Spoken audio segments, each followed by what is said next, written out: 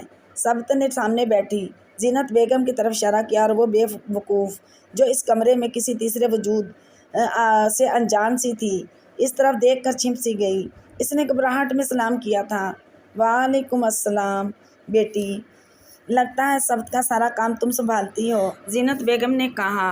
وہ مسکرا دی۔ اریبہ: پین سے کہہ کر 3 کپ چائے منگوائیں۔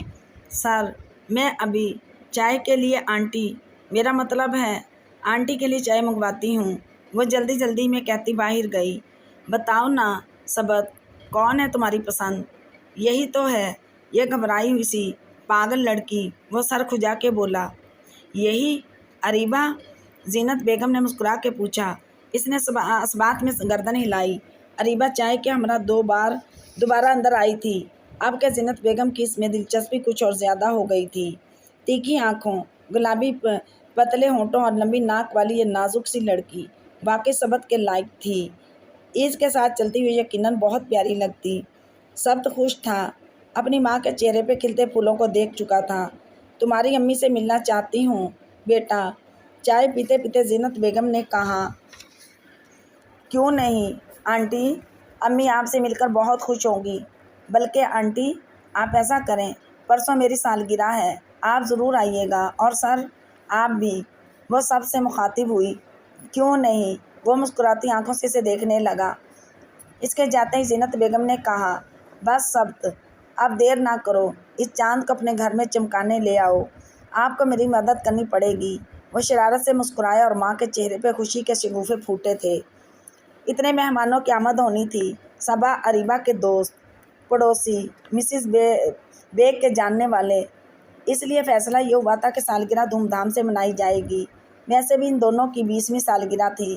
گھر کے لان میں کرسیاں اور میزیں سجائی گئیں، اوپر لگے 1000 واٹ کے کئی سارے بلب بہت خوبصورت روشنی بکھیر رہے تھے۔ پودوں پہ ہلکی ہلکی روشنی سجائی گئی تھی اور ان کی سجاوٹ بہت بھلی لگ رہی تھی۔ مہمان آنا شروع ہو گئے تھے۔ مسز بیگ اور حمزہ ان سب کا استقبال کر رہے تھے۔ باسط، ثبت اور ان کی امی بھی آ چکے تھے۔ عدنان، عثمان، فاخر سبھی موجود تھے۔ ماحول بہت بارونق سا لگ رہا تھا۔ نشاط بھی مدعو تھی۔ عثمان کی بے قرار آنکھیں صبا کی اور ثبت کی آنکھیں اریبہ کی منتظر تھیں، مگر وہ دونوں ابھی محفل کو رونق بخشنے کے لیے نہیں آئی تھیں۔ اور پھر انتظار کے لمحے ختم ہوئے اور دونوں بہنیں محفل میں آ پہنچیں۔ صبا نے گلابی اور اریبہ نے سلور کلر کا یکساں جوڑا زیب تن کیا ہوا تھا۔ چہرے پہ سجا میک اپ اور جیولری بھی یکساں تھی۔ وہ دونوں ایک ہی روپ کا عکس لگ رہی تھیں، نازک سی، پیاری سی۔ بس اریبہ کے چہرے پہ قدرتی بڑے پن کا جو عکس تھا وہ اسے صبا سے بڑا دکھتا تھا، ورنہ یکسانیت بہت زیادہ تھی۔ عثمان کی نظر اس پر پری ذات پر پڑی اور پھر ٹھہر کے رہ گئی۔ وہ کونے میں رات کی رانی کے پودے کے پاس ہی کرسی رکھے بیٹھا تھا، ہاتھ میں کولڈ ڈرنک کا گلاس تھا اور زہری نظریں اس کی گڑیا سی لڑکی پر تھیں۔ مسکراتی، اپنی ہنسی کے ستارے بکھیرتی وہ جادوئی پری، وہ دیوانہ ہو گیا تھا اس کا۔ کچھ یہی حال ثبت حسن ملک کا بھی تھا۔ اریبہ کی پہچان اسے دراز گیسو سے، اور اس لمحے وہی دراز گیسو اس کی جان پہ آئے ہوئے تھے۔ سب کو سلام کرتی، ملتی، مسکراتی، لمبے بالوں والی لڑکی۔ دل کا کوئی کونا شدت سے ڈول رہا تھا۔ وہ سب سے ملتی اس تک آئی تھی۔ کیسے ہیں آپ سر؟ اور آنٹی آپ؟ اس نے ثبت اور اس کی والدہ سے ساتھ ہی پوچھا۔ وہ مسکرا دیا تھا۔ بالکل ٹھیک۔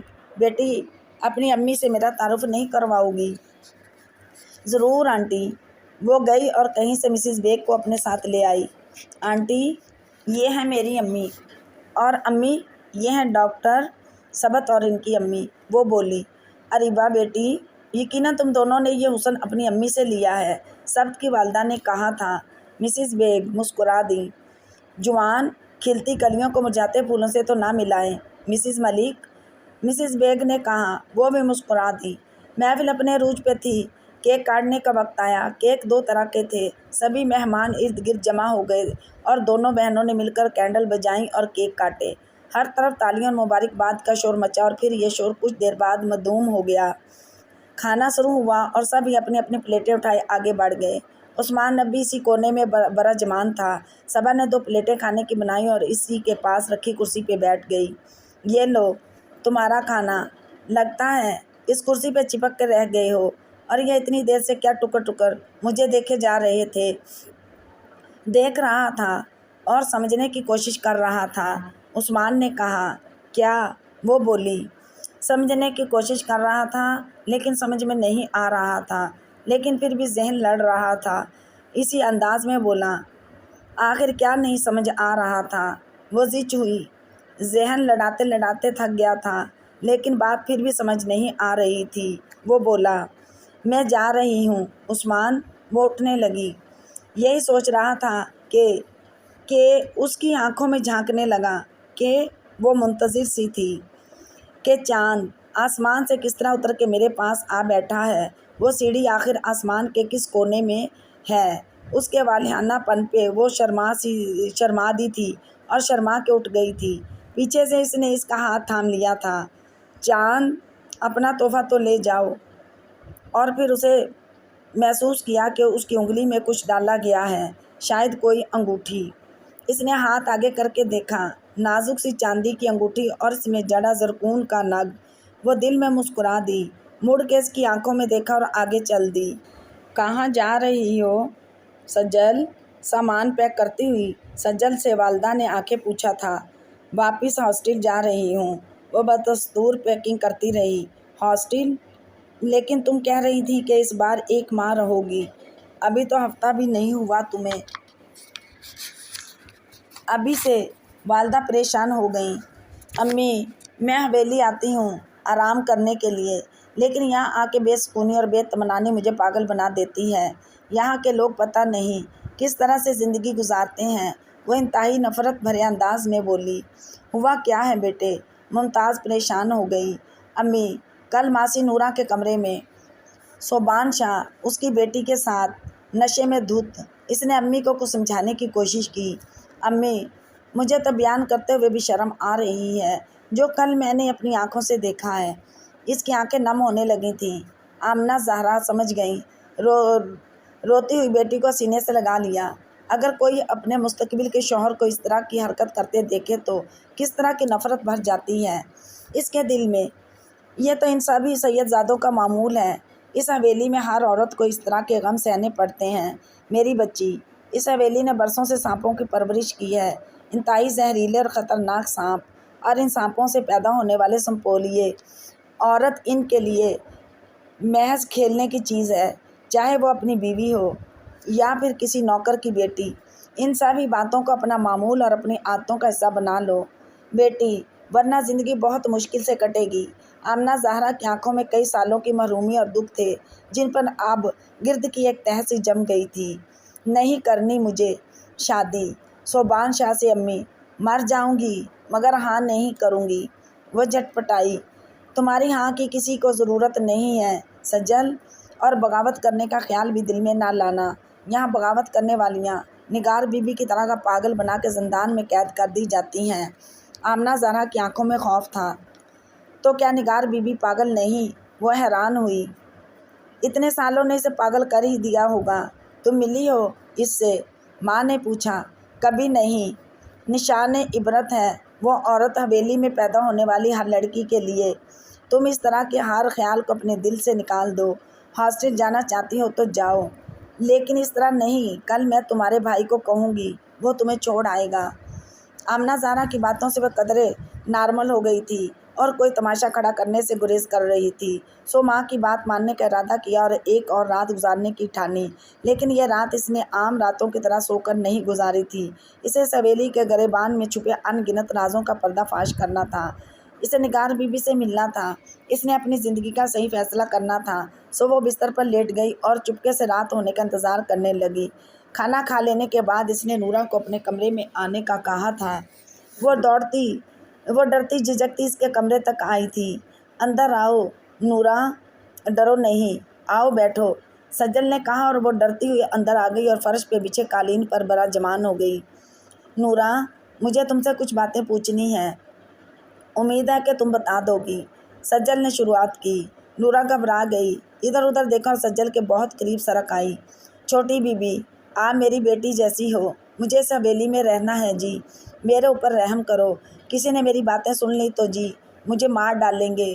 وڈا سائیں، وڈے شاہ سائیں، وہ ہاتھ جوڑ کر نم آنکھوں سے التجا کر کے بولی، مجھ پہ اعتبار کرو نورہ، میں کسی کو کچھ نہیں بتاؤں گی۔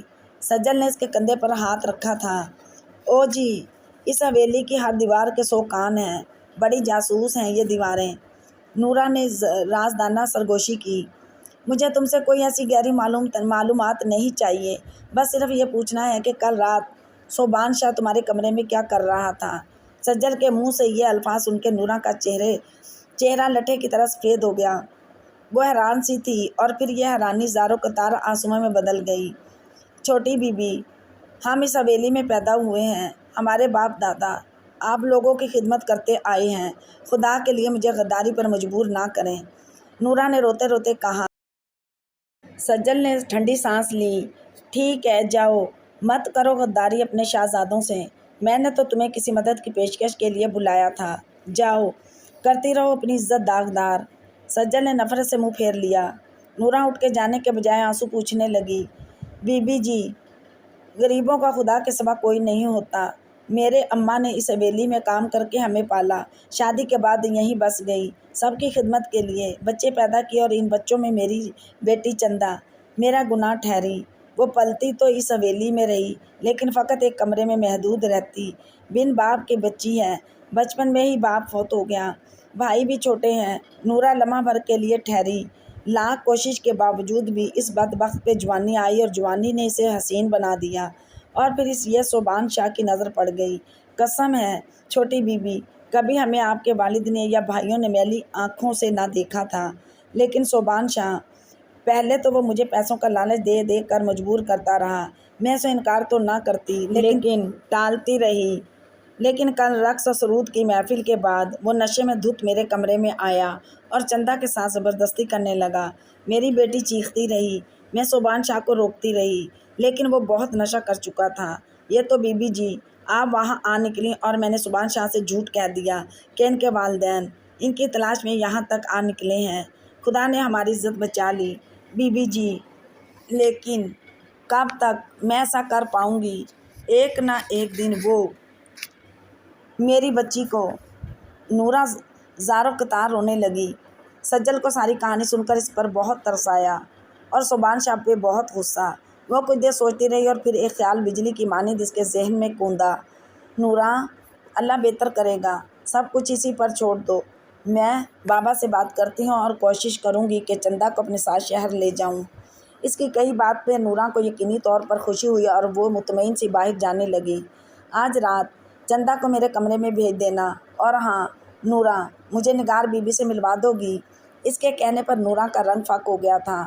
کسی کو اجازت نہیں جی نگار بی بی سے ملنے کی، وڈے شاہ نے روکا ہے، وہ پاگل ہے جی، مگر میں ان سے ملنا چاہتی ہوں، سجل نے اٹل لہجے میں کہا، میں اکیلی ان کے کمرے میں جاتی ہوں، 2 وقت کی روٹی دے کر آ جاتی ہوں، انہوں نے مجھ سے کبھی بات نہیں کی، نورہ بولی، آج اگر مجھے ان سے ملوا دو تو